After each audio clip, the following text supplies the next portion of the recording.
Ladies and gentlemen, a few years ago I published a book about the Andes Army called Trail of Hope. The English title is Trail of Hope. And generally speaking, I was very pleased with this publication. It's a collection of splendid photos and eyewitness accounts linked together by my own description of the Odyssey. One thing, however, was not exactly to my liking, namely the cover. Here it is, Trail of Hope, and the picture on the cover shows the Battle of Monte Cassino.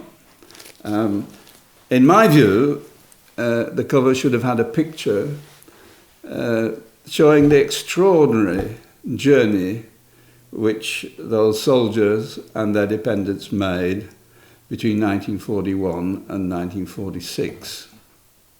To begin with a couple of preliminary remarks.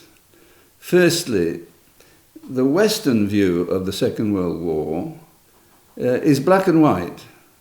It shows a good side, the Allied powers, fighting against the evil side of the Third Reich. And this is fine for at least 2/3 of the war. However, in the first 2 years of the war, i.e. 1/3 of the total, the configuration was different. Hitler was in league with Stalin, and at the Nazi-Soviet pact, which facilitated the start of the war, the destruction of Poland was fundamental to what later developed. And the black and white picture was not suitable to that period.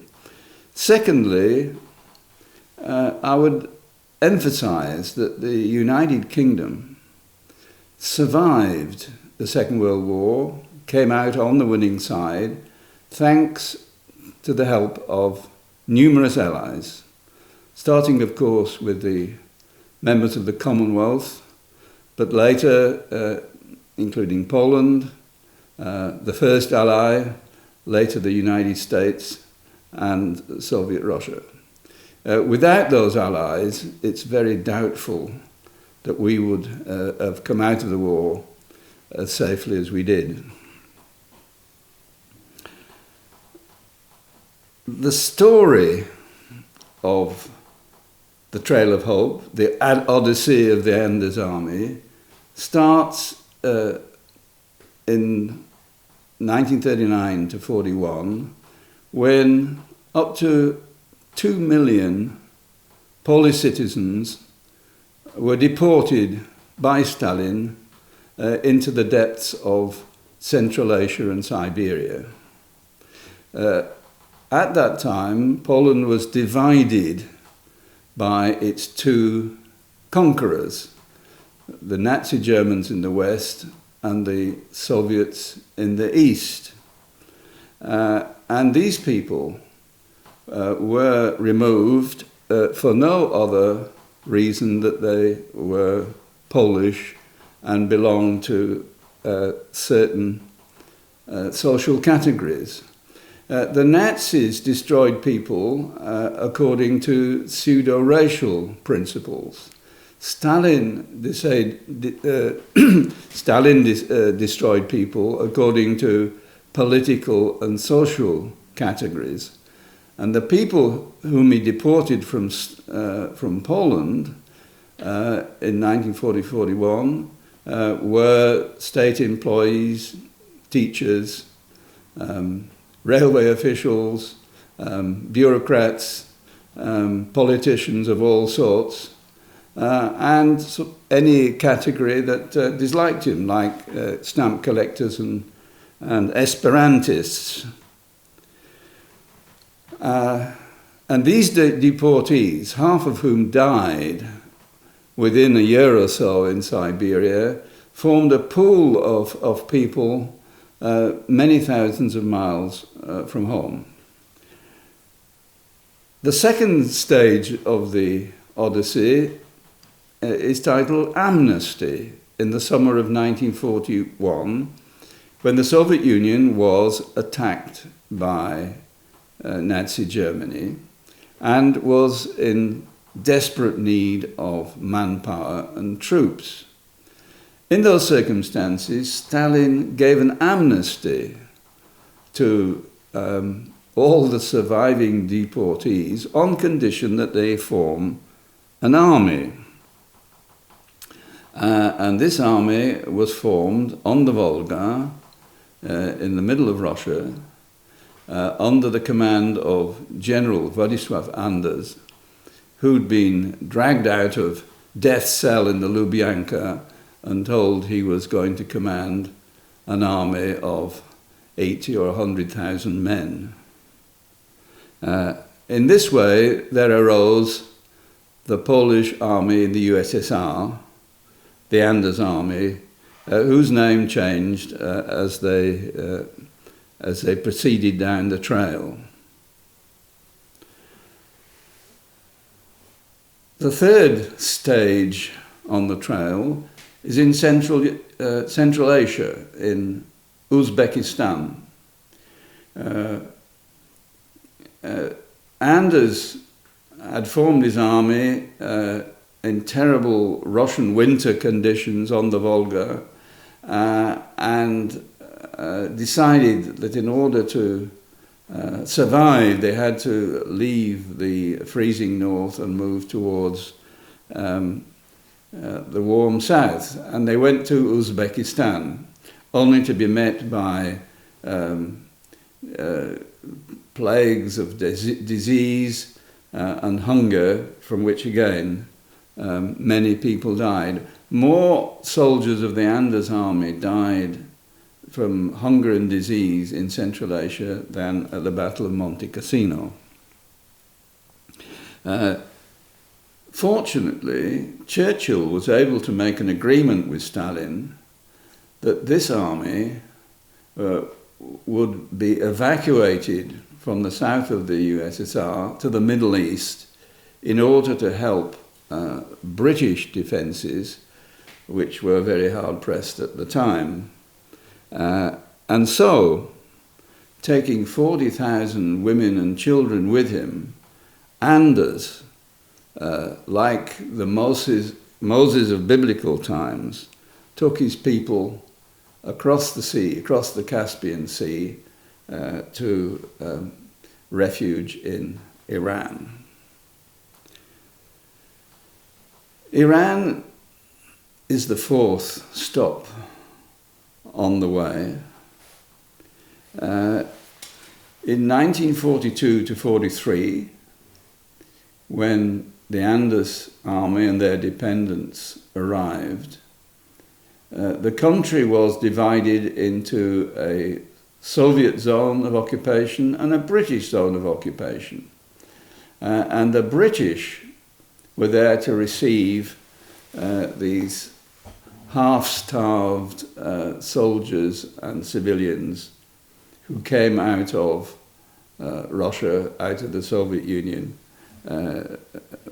to be cared for by the British Army. By that time, there were some 120,000 military and civilians welcomed into Iran, where they built hospitals and schools and camps, many of them staying there until the end of the war. For example, there was a famous girls' school in the city of Isfahan, which was started in 41 and ended in 46. Another great operation took place, which was to filter out women and children from people of military age. The women and children were then sent from Iran to various countries who agreed to receive them.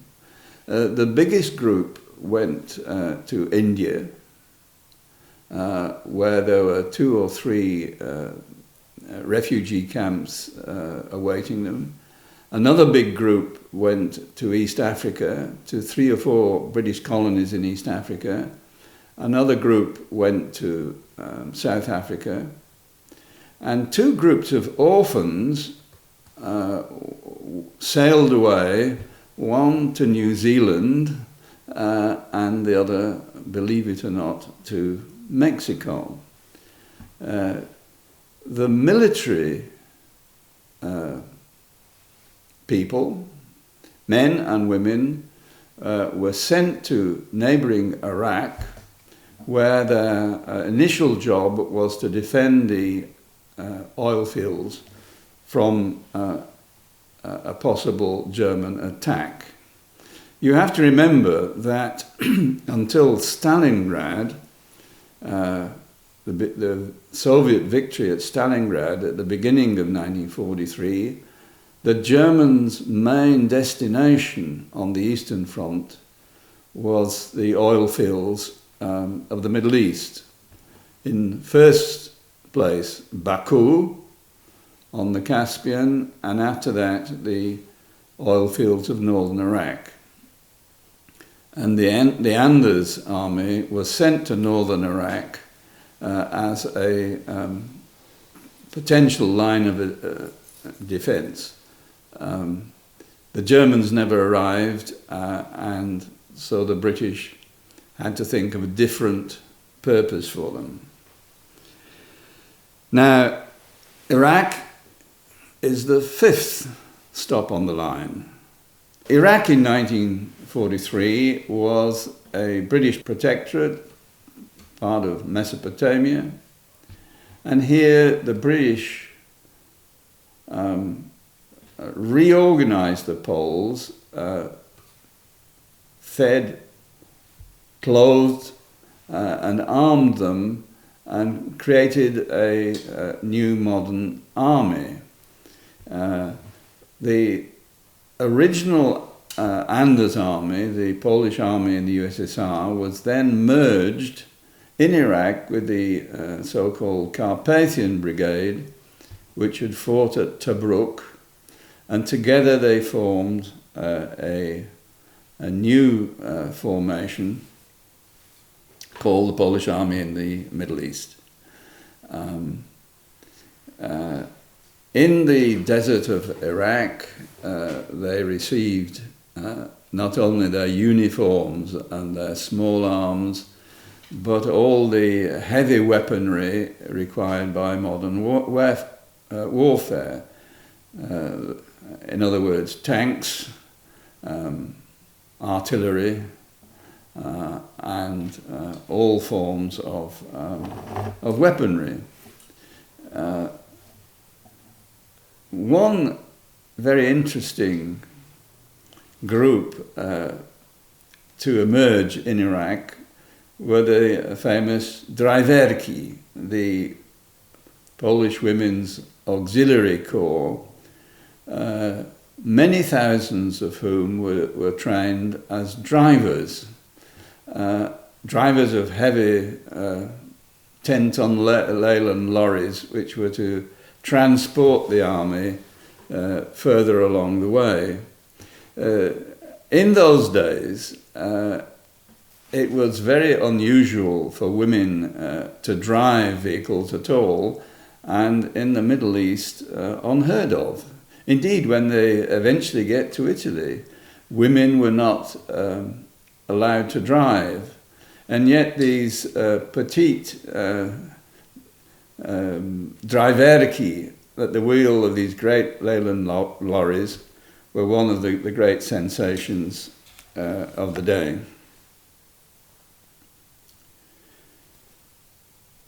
From Iraq, the Anders army goes to Palestine, which is the 6th stop on the way. Palestine, during the Second World War, was under British mandate, but was also experiencing a war, a guerrilla war between the British and the Zionist underground, i.e. the Jewish factions who were already fighting for an independent Jewish state.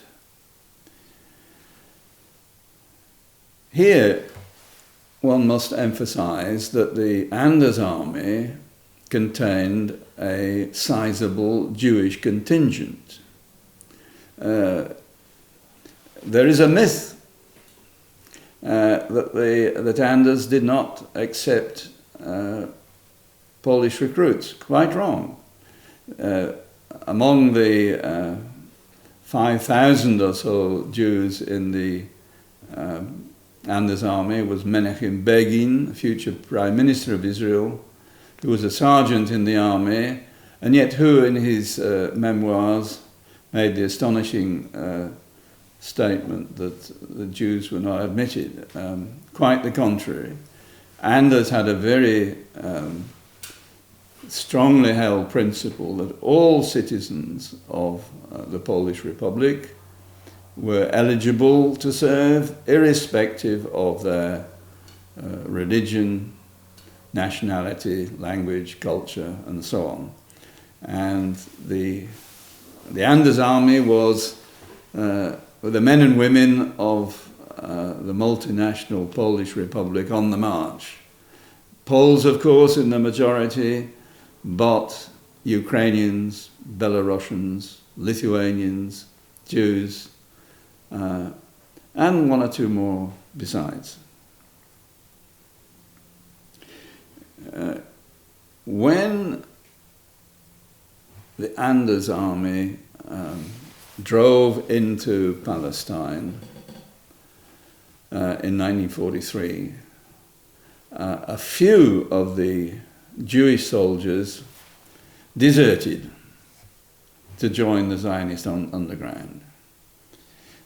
Faced with this dilemma, and pressed by the British to round up the deserters, Anders took a surprising decision.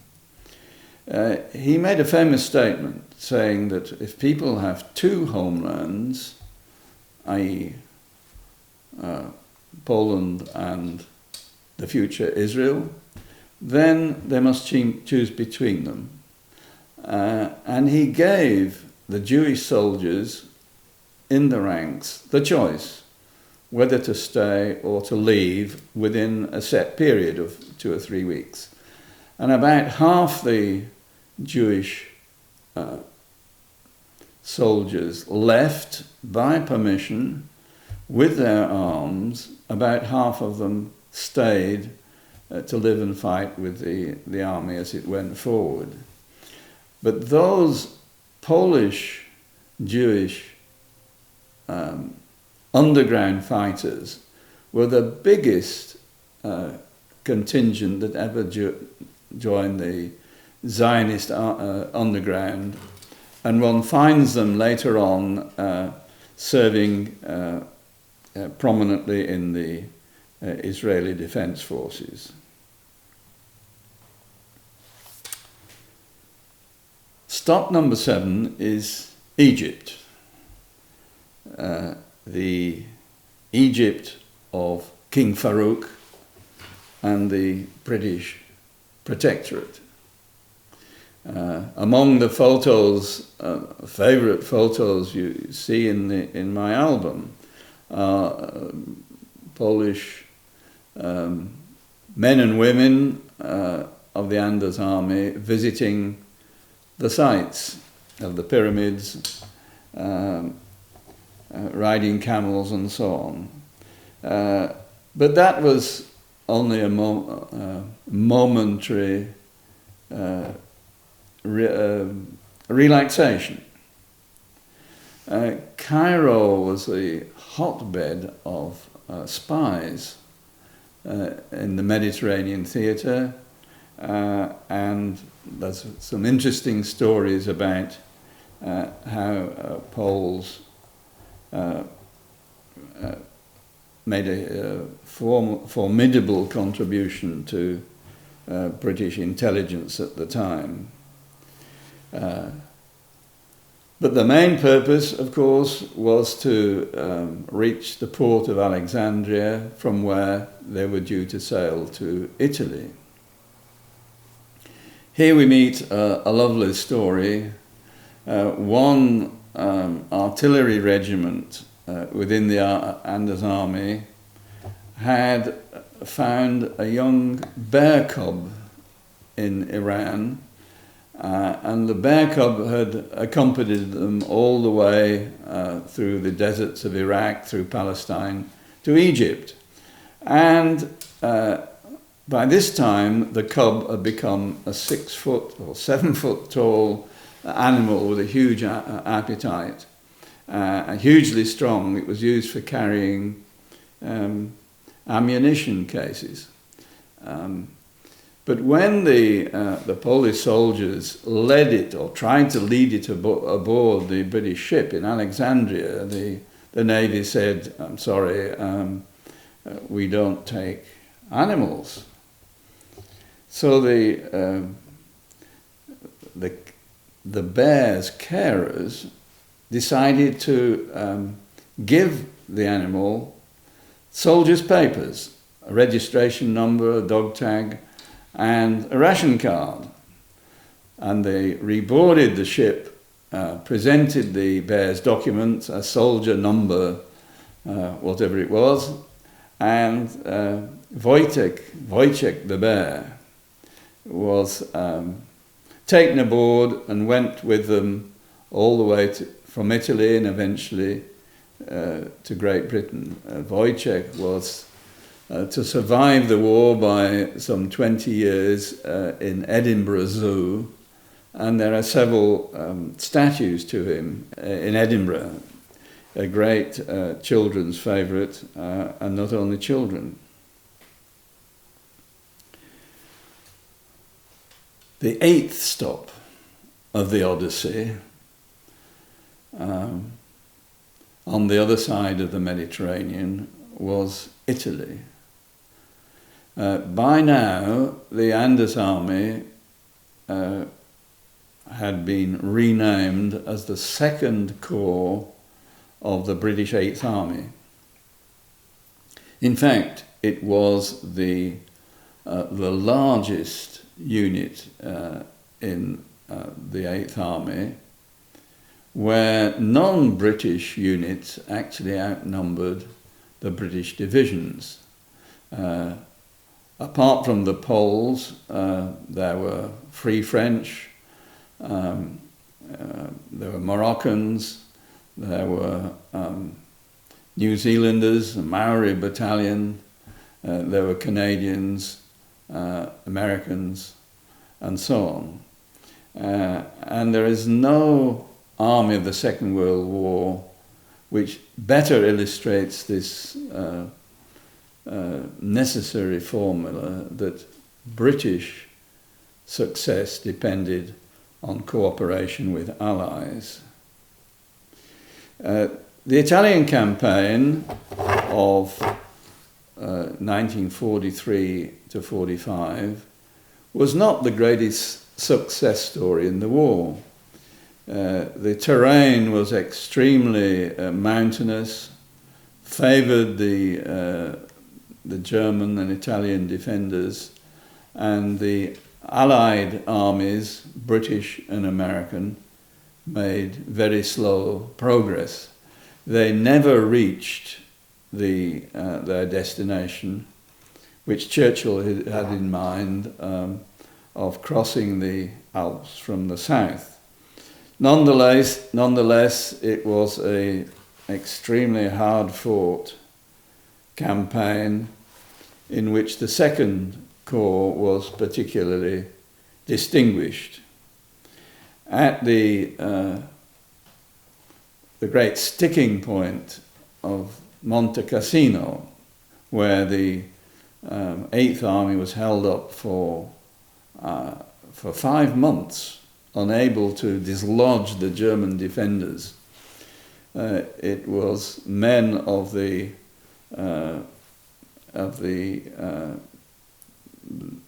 border division, the Polish border division, and the Lvov division, who finally stormed the heights and captured the monastery. And there's the famous moment when the trumpet call, the Hejnal of Krakow, floats out over the front, signalling the fall of the German fortress at Monte Cassino. One of the most curious facts about the Italian campaign is that the Polish Second Corps, although it lost many men killed and wounded, increased rapidly in size. The British couldn't believe their eyes when they saw demands for food rations steadily going up.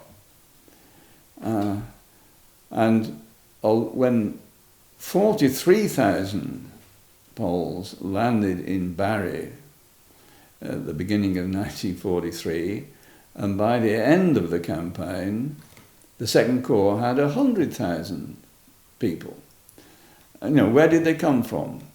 The answer was from the Wehrmacht. The Germans had forcibly conscripted large numbers of Poles from their occupied provinces of Poland, in particular from Pomerania and Silesia. And these men were sent willy-nilly with the Wehrmacht to Italy. And of course, when they met Poles in the opposing Allied army at the front, they did everything possible to cross the lines and join the Allies. And tens of thousands of them did so. In other words, the Anders army was stronger at the end of the campaign than it was at the beginning.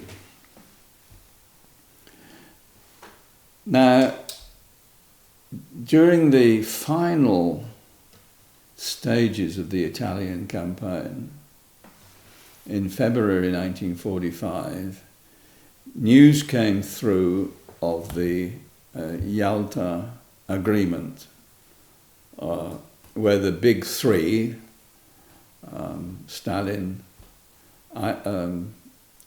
Roosevelt, and Churchill, had agreed, among other things, that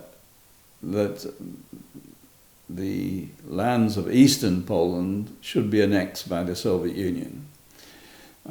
Unfortunately, this was exactly the territory from where the men and women of the Anders army had been deported for 5 and 6 years earlier. And for them, it was a terrible disaster. From that moment, they knew they had no home to go back to. And there was great concern among the British that perhaps the Poles would lay down their arms and refuse to fight. That was not the case. They kept to their duty, to their oath that they'd sworn, and they fought on bravely until the later spring, May 1945, when the Second Corps captured Bologna. But there was the great problem. What should happen to this large group of 100,000 soldiers in Italy who had no homes to return to, and what should happen to their 40 or 50,000 dependents who were scattered around the world in India, Africa, or even the Antipodes. Ernest Bevin, the foreign minister of the new Labour government, made a rather ridiculous statement.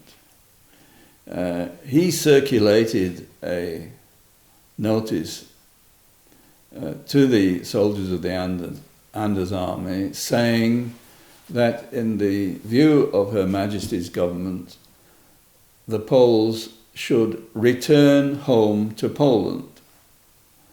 He didn't seem to realise that a few months earlier he had agreed that Eastern Poland, the home of these people, had been handed over to the Soviet Union. And of course, hardly anybody in the Anders Army took up the offer of returning to Poland. So very reluctantly, the British government was obliged to agree to the resettlement of the soldiers and their dependents in the United Kingdom. And they sailed in stages to Britain from Italy in 1946.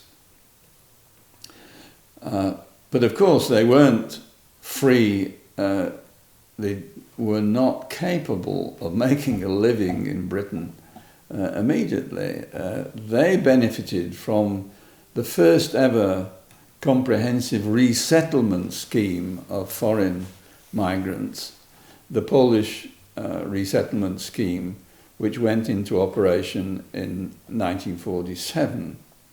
The terms were that the Resettlement Corps would be under the control of the British Army. Formerly it was still a British unit.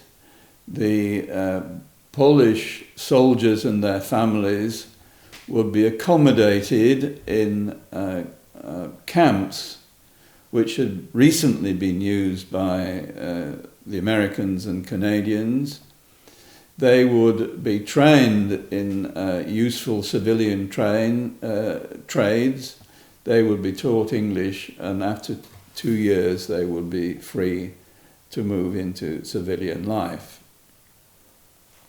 And this scheme, despite the austerity of the post-war years, was a great success. About half, the 250,000 Poles who benefited from the resettlement scheme, about half of them stayed in Britain, and their communities can still be found in everywhere from Ealing and Balham to Glasgow and many Scottish towns. The other half decided to migrate, to benefit from various emigration schemes set up by Canada, by Australia and New Zealand, to which they sailed in 1947-48 and have become prominent members of many American, Canadian and Australian cities. The final moment, if you like, of the Anders Army concerns the orphans whom General Anders had made a point of evacuating from the Soviet Union in 1941. Anders, faced with hundreds of thousands of Polish refugees in Russia, couldn't take them all. He decided to take 3 categories. Men and women of military age to serve in the army, family dependent of those soldiers, and thirdly, orphan children. And about 10,000 orphans were saved. And they were distributed around refugees in many parts of the world. One group went, for example, to New Zealand, where there still is a thriving Polish community from their descendants. Another group of about 5,000 children was sent to Mexico, all the way from Iran. They were put on a ship which sailed from the Persian Gulf to South Africa, from South Africa to Brazil, from Brazil to the Panama Canal, from the Panama Canal to California, where amazingly the Americans, not knowing who they were, promptly interned them as enemy aliens. When they realized their mistake, the children were put on a train to San Antonio in Texas, and from there to the camp that had been prepared for them at Santa Rosa in Mexico. At the end of the story, when the war was over, most of those Polish orphan children were taken in by the Polish committee in Chicago, and they and the descendants are American citizens. But a group of about 500 wanted to join their families and relations and friends in the Resettlement Corps in Britain. And so they sailed from Mexico to Portsmouth on a ship called the Windrush. The Windrush was chartered first to take this group of Polish children and was then sent to Jamaica to be filled up with Jamaican emigrants who were coming to Britain to work. And although the Jamaican immigrants are well remembered and are still in the news, the group of 500 Polish orphans has been forgotten by all except the people concerned and their friends. And this is only one illustration of the way that this extraordinary Odyssey, which enabled the British Army to survive and fight in Italy, has largely been forgotten by the people who most benefited from their service, namely us. Thank you very much.